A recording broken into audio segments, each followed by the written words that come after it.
3 billion shillings additional funding for the judiciary. That is something that's going to breathe life. There are some court stations that have not yet been completed. CJ has always said that we indeed are trying to work with what we have. And do you see the new head of state actualizing the judiciary fund just as he promised? Well, the consolidated fund, the judiciary fund, as you want to mention, I mean, it was already put in place on the first day of July 2022, and this is an acknowledgement that you even heard from the speech made by the head of state, William Ruto, so that it is now water under the bridge. The only point of focus will be whether we are going to have an increase in the fund that has been that goes to that kitty.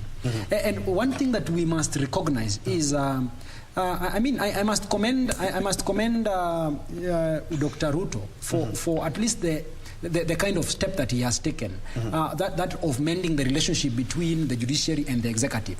Remember, we are coming from a past where we had a strained relationship between the executive and the judiciary, and this is largely attributed to some of the very fierce positions or rather robust decisions that the judiciary has been making in the previous past.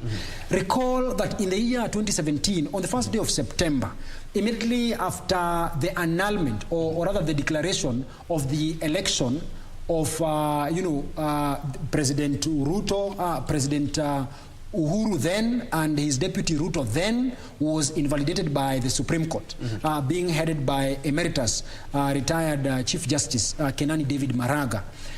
Recall that after the budget of the year 2017-2018, it's the year 2018-2019 budget year, we had I mean the budget allocation for the judiciary was cut almost to half.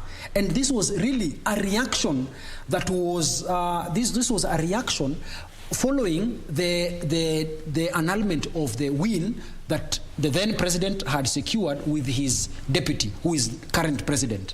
So and we saw the LSK, the Law Society of Kenya, going to court to push for the nullification of the budget allocation that had been given to the judiciary. And you know, financial autonomy is really at the core of what you will call your independence.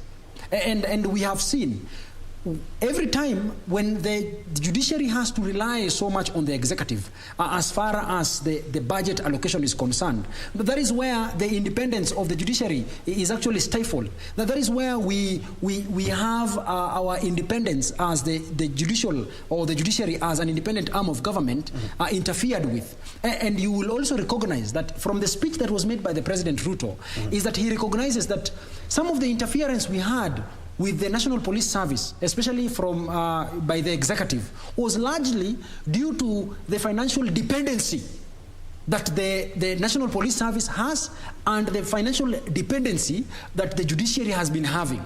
Now, giving us the autonomy and also increasing the budget allocation is essentially meant to ensure that the judiciary will be doing as and what it pleases to do, so that it does not have to rely on goodwill. Remember, the English man and woman, and probably Daktari will even say it even better, that he who pays the piper will call the tune. So that right now, if we do not have a judiciary that is so dependent on the executive, it means that we are going to enjoy some level of independence. You've heard the mention of the increase in the number of the small claims courts. These small claims courts are actually meant to address some of the common, the problems that we face as common wananchi, the likes of you and me, the likes of the other hoipolois living in Rongai, in Mathare, in other, some of these marginalized areas. The kind of debts that we have, the economic problems that we have, is I lend you 10,000, I lend Daktari 100,000, and Daktari has refused to pay me back. Yes. So that we do not have to go through the vigorous process of commercial courts. We are now to resort to resolving our disputes through the small claims court that have a time frame.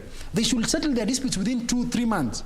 So, and that is provided in law, so that we also open up our economic growth as a country. Because when you have refused to pay back my money, it means I am not going to grow economically as an individual. Indeed. Yes. And Doc,